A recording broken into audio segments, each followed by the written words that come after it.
Good afternoon, ladies and gentlemen. I've got this video, solar panels and grid tie inverters, so it might not be for everyone. All right.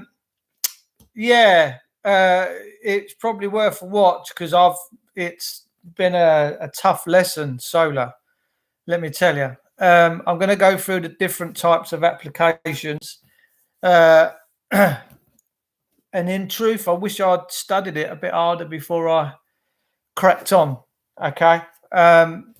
So yeah, this one is solar panels and grid tie inverters. Now, a grid tie. So there's a few things, right, with solar.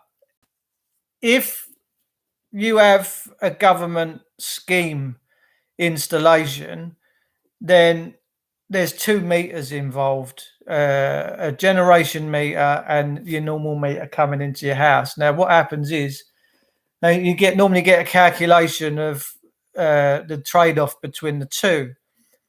Now, grid tie inverters can work for you and save you money in as much as that you don't put more power back into the grid than you use. Because if you put more power, as I found out last year, a beautiful, wonderful utility company in this country called Utility Warehouse, who for me are the devil's workers.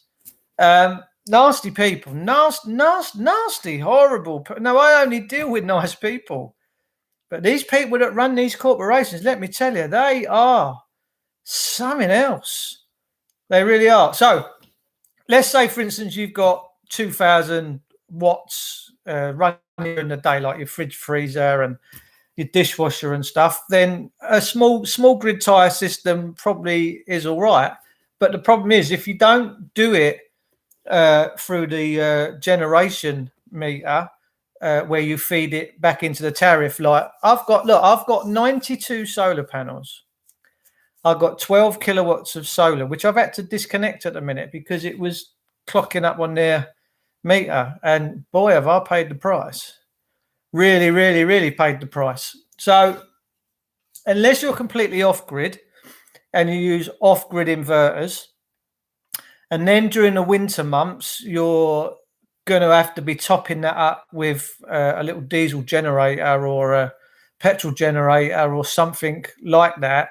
Because obviously during the winter, you're certainly not going to get through.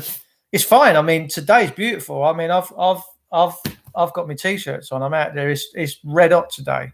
So this time of year, yeah, you sure enough, you're going to store power into your batteries. But come winter, you're going to struggle, and you will need another form of electrical system. So, solar is good, but it needs to be done properly. It needs to be done absolutely properly. And if you've seen all these videos on YouTube of grid tie inverters, and yeah, they sound wonderful, and they are. They're a fantastic invention.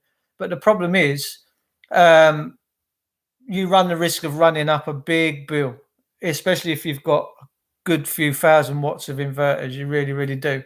So I'm going to break it down into these three categories. It's just a very short video.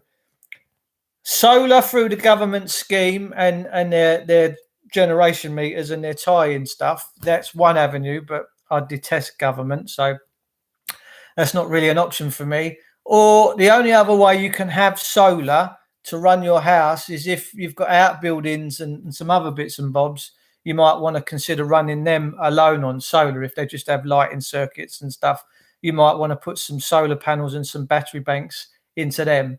But trust me, ladies and gentlemen, I want to leave you with this one. This was on my mind, and I thought I've just got to share this information. If you're running lots of grid tie inverters and you're going through just a normal electric meter, it is probably running up that meter like there's no tomorrow.